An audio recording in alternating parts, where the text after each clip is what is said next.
Okay, Maniacs, Big J checking in from the gym, doing a little Bulgarian style training, banded bench press with chains. As you see, I have my chains set up a little bit differently than most guys that bench press with bench shirts. You'll notice a lot of guys have a bundle at the bottom that looks like a rat's nest. That's because they wear bench press shirts and they need all the chain to deload at the bottom so that they can work all that weight coming off the chest with their shirt. This is a better setup for raw lifting. As you see, I got the feeder chain set up, which I'm going to need next leg day to do squats. The feeder chain goes on its own separate carabiner. Then I got the bigger, heavier chain on it, hooked up on its own carabiner to the feeder chain carabiner.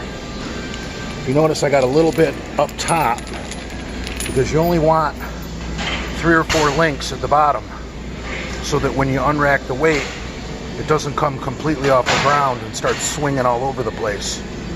So I know there's going to be a bunch of West Side experts. They're going to tell me that this is not set up correctly. But this is how you set up for a raw bench press without using a shirt. If you got a bench press with a shirt, if you're a cheater, you're going to want a rat's nest of chain at the bottom. But not for raw lifting, because you're not using a shirt. I got a band on here. I like using chains and bands together, even though some of you so-called experts tell me nobody does that. So anyway, I did 9 sets of 3 with this setup. I started out with a medium grip.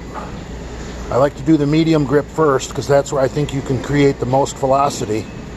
And remember, force equals mass times acceleration. So after 3 sets of 3 with the medium grip, I'm fully warmed up. I go out to the wide grip, do another 3 sets of 3. This is probably my competition grip.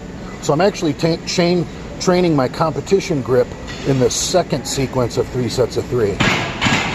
Then finally, I bring it in to the narrow grip and I do my final 3 sets of 3 for a total of 9 sets of 3. I'm taking these down slow and under control like I would in a powerlifting meet. And then I'm absolutely, well, first I pause. I make sure I get a legal powerlifting pause, and then I explode upward as fast as I possibly can without hyperextending my elbows. Now these chains are about 25 pounds a side, so this is 185 pounds before that band. That band is, I don't know, I have no idea. Really the only way to measure bands is to use a butcher's scale, like you would hang a side of beef from the ceiling with. Other than that, you're just guessing. I don't care what the package says. And if you want to buy your own chains, you're going to need a fucking chain bucket. Now the chain bucket is very versatile. Not only can you puke in it, but you can also go to Walmart and get a toilet seat, and you can use it as a shit bucket as well. You just line the can with a tall kitchen trash bag, install the seat, shit, tie the bag in a knot, and throw it out your window onto a car that's been pestering you on the highway. Very versatile bucket. So anyway, I hope this has been informative.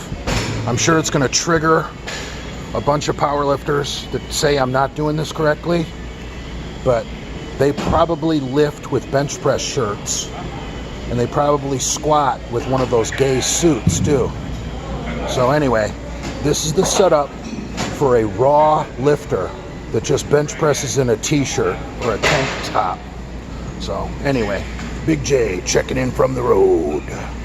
Check in later for a possible poolside live. I might be off all weekend up here in Georgia.